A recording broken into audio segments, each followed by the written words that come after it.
Good morning, good morning. Flex ko lang yung yung 7-Eleven. Follow daw sa 7-Eleven.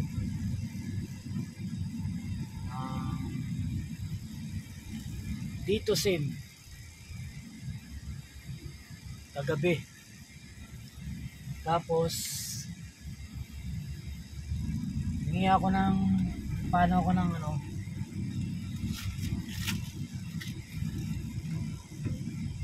resibo. Una, mag-type ka muna sa type machine nila. Sa machine nila magpapalo. Siyempre ba, may bibili ang ganito.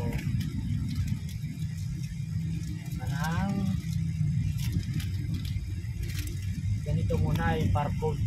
Yung barcode nila yan. 499. Yung nila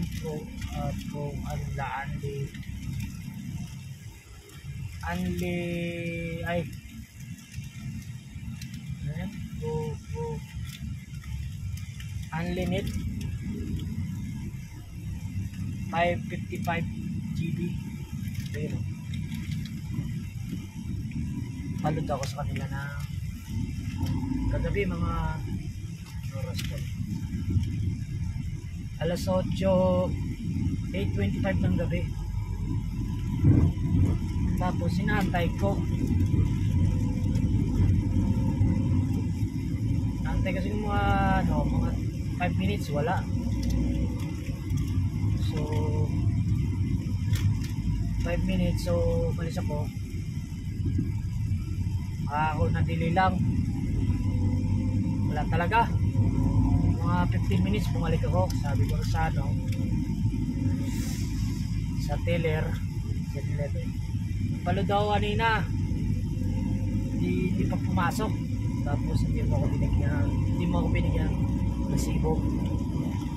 So hinanap niya resibo. Nakita niya ngayon yung resibo.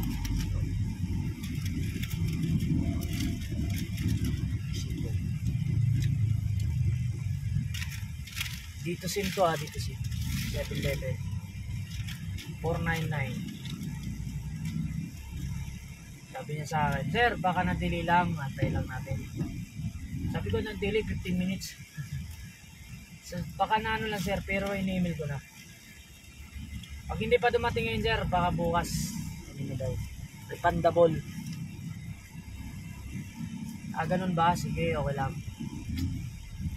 So mamaya on the way ako doon sa Quezon City. Nandito ako sa Makati. Mamaya pero pa on the way ako doon. Tingnan ko kung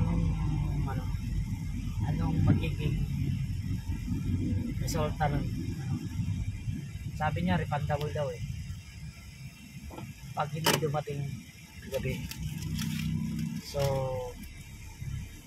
yun, kung naka-experience kayong ganito, papalot sa 7-Eleven na load ng D2C.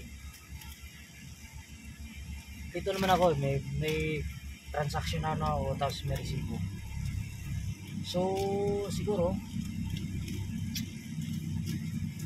refundable na siguro to. Nag-load tuloy ako sa Globe. Maski dito na ako, nag-Globe pa ako.